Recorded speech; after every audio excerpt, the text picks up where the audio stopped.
Old Stuck-Up. The Fat Controller preferred steam engines on his railway, but he found diesels useful because they could pull either coaches or trucks. "You're versatile," he would say to them. "Real mixed traffic engines." BoCo and Bear were proud of this, but James was not impressed. He liked these two diesels, but he treated all others with deep suspicion. "Diesels don't use coal and water," he would say darkly. "How can you trust an engine who isn't normal in his habits?" Visiting diesels sometimes boasted about how special they were. Usually BoCo and Bear had to spend the next day smoothing ruffled feelings. One day, a particularly haughty diesel came from the other railway. When the visitor found that he was to share the shed with steam engines, he stopped outside in disgust and refused to go any further. "Why on earth does your controller keep such out-of-date objects?" he growled rudely. "Dirty, smoky, slow things. Ugh!" He shuddered delicately. "On our railway," the diesel continued loftily, "steam engines are kept strictly in their place and not allowed on the main line without special permission." BoCo, who was showing the diesel round, lost patience. "Stay outside then if you're so proud about it," he said crossly. "I'm going to join my friends." "I hope it's cold tonight and he can't start in the morning," snorted James.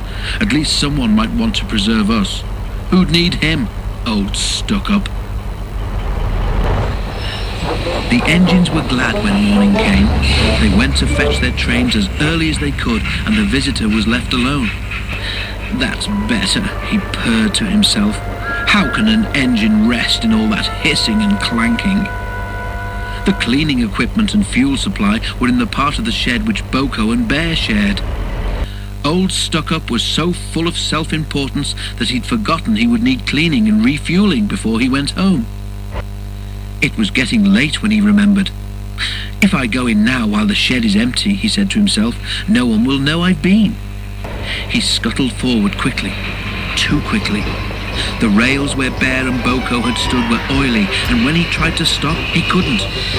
"Brake blocks and buffers, I'm slipping!" he wailed as his wheels rocked and slithered.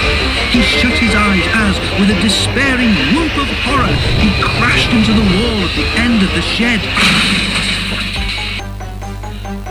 The diesel was not badly damaged.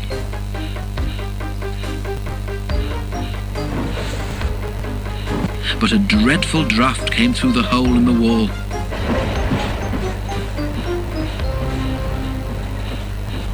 When the other engines came home, they heard the story from Douglas, who had cleared up the mess. "Ho, ho, ho," chortled Henry. "Old Stuck-Up came unstuck, did he? I say, BoCo, what is it the Fat Controller calls you?" "Versatile," chuckled BoCo. "But that isn't what he called Stuck-Up.